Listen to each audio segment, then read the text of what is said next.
Terus yang berikutnya itu seperti daunnya ajudan tadi, ya teman-teman ini kadang-kadang tidak meyakini gurunya sendiri tentang urusan ekonomi misalnya. Kadang-kadang kami itu banyak memakai doa COD ya. Artinya doa pagi ini besok datang gitu ya. Itu kami namakan doa COD, atau paling maksimal 3 hari lah kayak gitu ya. Wa ikana bisama fazilhu. Nah, untuk menutupi kegalauan teman-teman, saya pribadi lah seperti itu ya.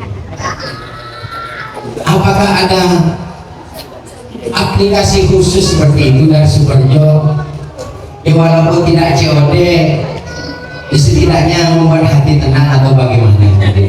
Karena tidak sedikit teman-teman yang ingin untuk menghadiri haul tapi terhambat dengan ekonomi yang kadang-kadang terbentur dengan pempes, dengan susu, jadi tak cukup sehingga tidak bisa ke Superjob. Padahal niatnya itu seandainya diukur dengan besarnya Gunung Mas Ali, keinginannya teman-teman itu mungkin lebih besar, saking ingin untuk hadir haul ke pesantren seperti ini. Sementara begini, mohon maaf atas kesalahan, dan Banser siap salah ya, anak dan menantu saya Banser semua, dan saya terima kasih. Assalamualaikum warahmatullahi wabarakatuh. Assalamualaikum warahmatullahi wabarakatuh. Untuk aplikasi pembayaran melalui si mantap, nanti bendahara pesantren akan menjelaskan. Saya menjelaskan tentang doa COD itu ya. Sebenarnya ada, jadi termasuk sanad yang kami peroleh dari guru kami. Ingkana fis sama fa'zil, itu adalah doanya Imam Ar-Rifai. Kita dapat ijazah itu. Jadi setelah sholat duha, kemudian baca surat Al-Waqi'ah, kemudian doa Imam Ar-Rifai tadi itu. Nah, itu sudah ada di doa-doa yang kita miliki, termasuk di Syawarif Anwar juga ada. Tetapi jangan jadikan sholat duha itu sebagai tujuan untuk kerezekian. Itu salah. Karena sholat duha itu, kalau dari asbabul wurud hadisnya, kita ini punya 360 persendian. Nah, ketika digunakan untuk sholat duha, ini berarti kita sudah mensodokohi 360 persendian gitu. Nah, karena bersyukur, la in sakartum la azidannakum. Nah, tinggal persoalannya benar-benar bersyukur enggak? Mohon maaf, ini kejadian betul. Salah seorang alumni kami tugasi untuk pendampingan Jabal Safinah di Situbondo. Masih ingat Jabal Safinah? Ya, yang sepuh-sepuh ingat itu. Nah, di Jabal Safinah itu salah seorang alumni yang juga pengurus NU pendampingan di Jabal Safinah. Tanya dengan penghuninya, si Ajudan Teking Mata, ya, tanya. Ternyata dia istiqomah sholat duha, walaupun sudah maksiat begitu, ahlul kabair, tiap hari jualan daging mentah, ya. Ternyata masih sholat duha. Ditanya motivasinya apa, balik terus. Jadi pemahamannya, dia dapat ilmu dari gurunya mungkin ya, kalau sholat duha itu pelancar rezeki. Nah, ini kan salah kaprah ini. Berarti ngajinya nggak selesai. Ngaji COD ini berarti. Nah, artinya begini, kalau mau sholat duha beneran, sholat duhanya Rasulullah, bagaimana? Nyokore abak, nyokore raka, nyokore teloratos sebitak ruas. Paparing deki minta kebanginan. Iya kana budu, iya kana stain. Nyempeng lu batempah. Mun nyampe tak tepat pas minta ke pangeran kan wa iya nasta'in nak butuh baru ini balik kan begitu. Jangan dibalik. Iyyaka na'budu. Sudahkah kita nak butuh? Sudahkah kita iyyaka didahulukan?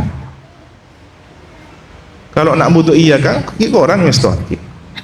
Artinya apa? Kita ini kurang madep. Mantep madep kan gitu. Hidup.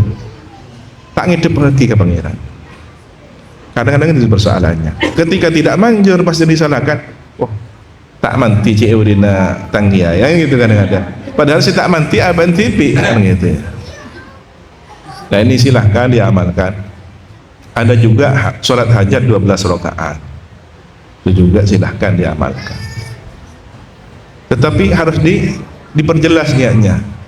Ketika kita ingin diperlancar rezekinya, ekonominya, misalkan tenggula terus aziarah kasungaraja, kan jelas tujuannya. Kalau kemudian hanya untuk keuntungan dan keuntungan, tapi tidak berkah rezekinya, buat apa? Ya, berapa banyak orang punya masalah keluarga karena kaya raya, bukan karena miskin. Tinggal soki, lepas letodian, ya. Dulu masih sedang berjuang, masya Allah. Hidupnya rukun, harmonis, tapi setelah kaya raya, sukses, sudah mulai rusak. Kocar kacir, suami istri kocar kacir, anak orang tua kocar kacir. Ada apa dengan rezekinya? Ini mudah-mudahan tidak terjadi di Kalimantan Barat. Saya cerita di daerah lain. Ada satu daerah lain, generasi wali santrinya hari ini sering kerja ke luar negeri. Kerja ke luar negeri. Yang dikejar dia prestasi, yang penting kerja dapat hasil uang. Anaknya dimondokkan. Nah, fenomenanya anak yang orang tuanya bekerja di luar negeri di suatu daerah ini rata-rata kasus di pesantren pos bener. Apa ini yang barokah? Jangan-jangan yang barokah itu yang orang tua kita itu tani, dagang ke pasar, bela-belain ngirim untuk anak. Tapi subhanallah, bedenak kanak najak ring tuan. Ada anak itu mondok di Sukoharjo. Orang tuanya sempat nyimpang, bukan hanya dari persoalan yang biasa, tapi akidah sudah. Akidah. Jadi pakai ilmu pesugihan. Datang entar ke Gunung Kawi. Di Malang itu ada tempat pesugihan namanya Gunung Kawi. Sebenarnya di situ ada makomnya orang soleh, muridnya di Penogoro. Tapi di sampingnya ada tempat ibadahnya orang Konghucu, ada gua, dan itu yang kemudian jadi tempat pesugihannya. Ada pohon yang diyakini kalau jatuh daunnya berarti dapat jawaban pesugihan. Jadi datang, dia cerita, saya mau masuk Islam lagi, Kiai. Loh, sampean agamanya apa sebelumnya? Ya, saya Islam, cuma saya pernah tidak yakin kepada Allah. Saya pernah tidak yakin kepada ajaran Islam. Saya ikut pesugihan, ya, dengan syarat-syarat yang keluar dari agama Islam. Iya, mari baca syahadat. Asyhadu an la ilaha illallah, asyhadu anna Muhammadan rasulullah. Saya minta amalan, Kiai. Amalkan baca syahadat selama 40 hari. Perkuat syahadatnya. Nanti datang lagi setelah 40 hari. Nah, ini cerita bahwa ketika dia dapat kaya raya dari pesugihannya itu, ngirim anaknya. Anaknya tahu, ditolak dengan halus. Mohon maaf Pak, saya tidak bisa terima kirimannya Bapak kalau dari hasil ini. Tapi kalau Bapak kerja, walaupun nguli bangunan, dapat 50.000, 100.000, saya terima Pak. Tapi kalau hasil dari begini, kata Kiai, tidak barokah Pak. Dan anak ini kok bisa ngerti, masih kecil kan itu. Kalau nggak dibimbing oleh Allah. Gara-gara anaknya bilang begitu, dia nangis orang tuanya, pulang. Ya Allah, anak saya. Akhirnya dia stres, bingung. Mau doa, tidak tahu apa doa. Pokoknya baca sholawat ya, semampunya dibaca sholawat. Tiba-tiba datang orang sepuh, dibimbing, ini gini. Cerita ke istrinya. Aku deh, ketok wong sepuh ngene-ngene. Kaya apa? Jawa kan. Dia ngelihat kalender Sukoharjo, dia tunjuk fotonya Ki Asad. Iki lho sing tahu. Loh, iki kan bahaya SA. kan wis itu datang. Jadi orang tidak sholat, orang tidak ngerti agama, dirauhi oleh Ki As'ad. Keng latong untung orang ria, ba aban tak teman rabui Pak As'ad. Saya mimpi Pak As'ad malaran. Beda orang tak pati kena, rabui, dibimbing oleh beliau. Sekarang istiqomah, sekarang jadi bangunan di Sukoharjo, ikut bantu bangunan di Sukoharjo. Siapa yang narik? Anaknya di pondok. Jadi ada harapan anak kita itu jadi syafaat nanti. Di dunia saja sudah bisa mensyafaati orang tuanya, apalagi nanti di akhirat. Ya, insya Allah kalau anak mondok itu orang tuanya katut barokahnya anak. Yang penting iktikadnya bagus, iktikadnya ke guru bagus, iktikadnya kepada pesantren bagus. Insya Allah selamat. Sekarang kan enggak ada apa-apa nyalahkan pesantren, ada apa-apa nyalahkan gurunya, bahkan canggolang. Anu ustazah, tolong anak saya difotokan ustazah, difotokan.